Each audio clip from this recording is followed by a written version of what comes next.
Antichamber is a very special game to me, and that's because it feels like this game was made for me. It perfectly suits my taste in games in almost every way, and that's not something that happens very often. So I just wanted to share why I like this game so much, and if you haven't played it, why I think you really should. Well, that was the original script, but to be completely honest, if you haven't played this game and you even have the remotest bit of interest in playing it, don't watch this video. This is one of those games where if you see like any of it before you play it for the first time, it will sort of sully the experience for you. All I'm trying to say is the game's great, and I think going in blind is in your best interest. So, spoiler warning, on with the video. First of all, Antichamber is a game that messes with your head. And it's not just me saying that, I mean, it literally says that like 3 seconds into the trailer. But, point being, this game is weird. And that's really cool, because when you're used to playing games that all abide by a pretty similar set of rules and art styles and mechanics, well, it's really a breath of fresh air. So why is Antichamber so different? Well, one of the biggest things this game does to mess with the player is to exploit their expectations. Through years of playing modern first-person titles, we've unconsciously accumulated expectations for how these games should work. Antichamber throws this logic out the window. Oh my fucking god. The hallways twist and turn in impossible ways, the world seems like it's constantly rearranging itself, and there's often much more to a situation than meets the eye.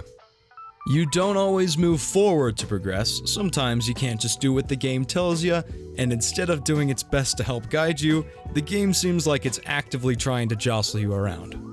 It's not that there's no logic, it's just very different logic than what we're used to. And that disconnect between our preconceived notions and reality is what makes this game so bizarre to play. You have to force yourself to unlearn a lot and rebuild your knowledge from the ground up to be able to understand what the hell's happening.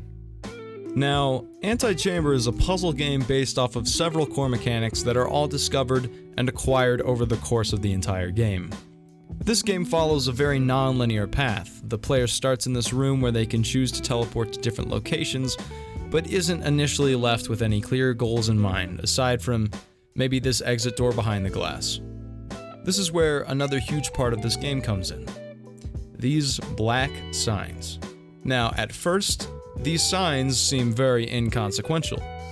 They always have a little something to say about the puzzle you just solved or a decision you made, but they don't really seem all too important. But in reality, if these signs weren't there, then the game just wouldn't work. And this is something that Alex Bruce, the developer, found very early on.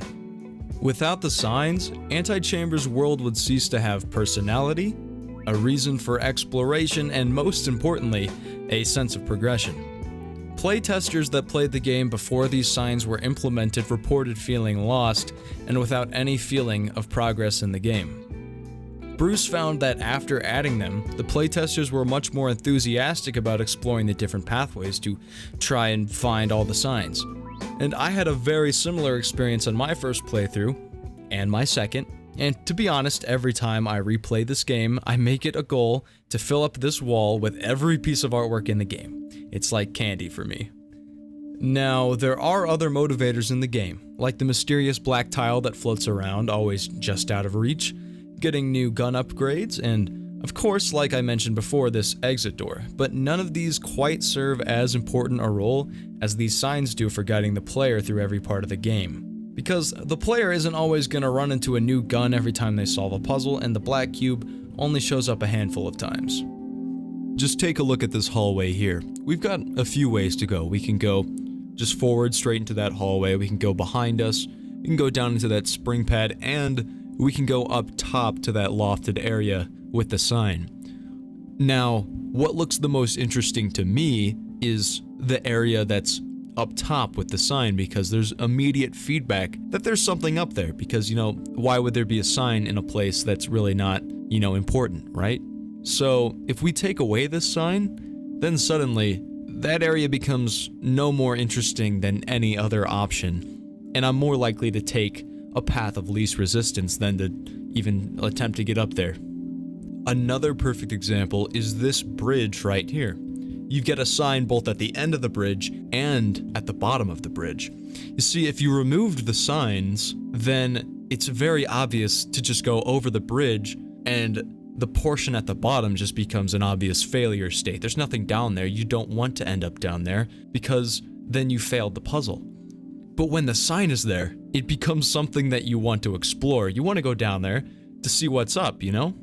It just goes to show how important these signs actually are in guiding the player's actions. Now, if we take a step back, then we can actually talk about the main mechanic of the game, and that's the gun.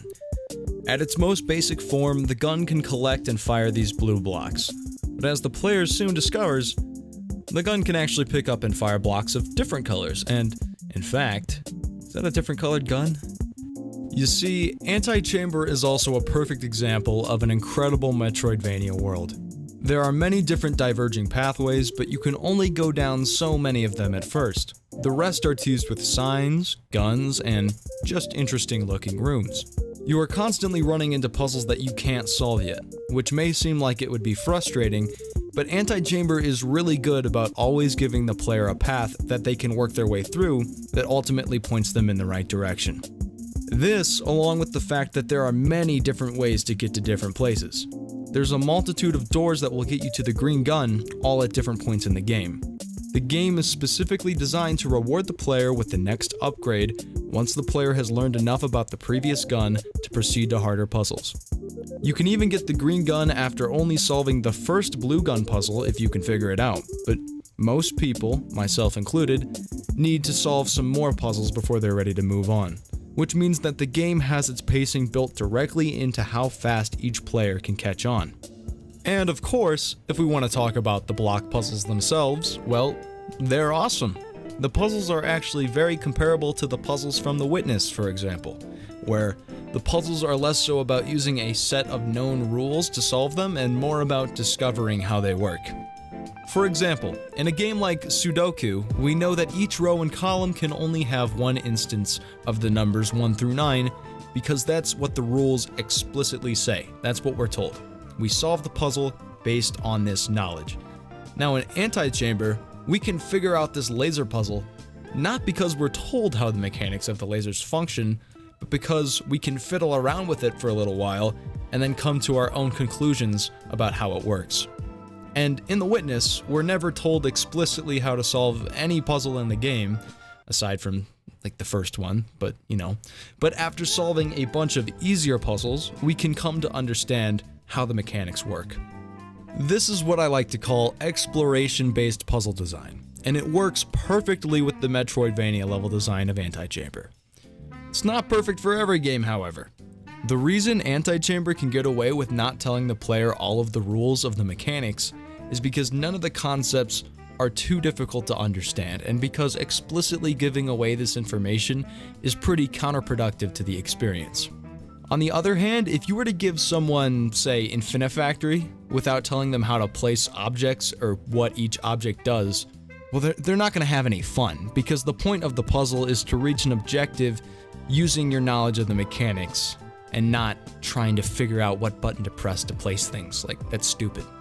Anyway, before I get off on any more tangents, the aesthetics. The visual and sound design in this game are both stellar. It's hard for me to organize all of my thoughts on this, but I will try. First of all, the game looks like nothing else. Antichamber's visual aesthetic is something that is very unique and very intentionally so. As the game was being originally developed for the competition Make Something Unreal, Bruce wanted to make something that really stood out in a sea of Unreal Engine games that all looked pretty much the same. It definitely achieves that, and even so on a wider scale. And if you look back at previous iterations of the game didn't always look as good as the final version we have now. To be quite frank, it used to look horrendous, but over time, through many iterations, Bruce was able to nail down a really solid art style that serves the game well. And to contrast the minimalist art style, you've got this amazing sound design to feast on. Light music that gradually gets more layers as you reach more complicated puzzles, beautiful sounds from nature, that totally contrasts the very sterile looking environment, and interaction sounds that successfully convey weight to the player's actions. And of course, all of these things are used to subconsciously guide the player in the right direction. And if you want to learn more about the design of this game, I suggest checking out this GDC talk straight from the developer himself. I highly, highly recommend it. It'll really make you appreciate the effort put into this game to get it just right. Anyway, that's why I like Antichamber so much. It's a wonderful game, and it impresses me that such a small team can make such an effective work of art. Hey, thanks for watching the video. If you're watching and you're not subscribed, well, let me recommend that you subscribe, because I know you like it, man. I know you like it. Anyway, ring that bell, get notified every time I upload a new video, which is, well, as of recently, more often than before. If you want to catch my streams, you can follow me at twitch.tv/Tygel, where we all have a good time. And by all of us, I mean really me, by myself. But you know, it's a good time. Yeah, okay, bye.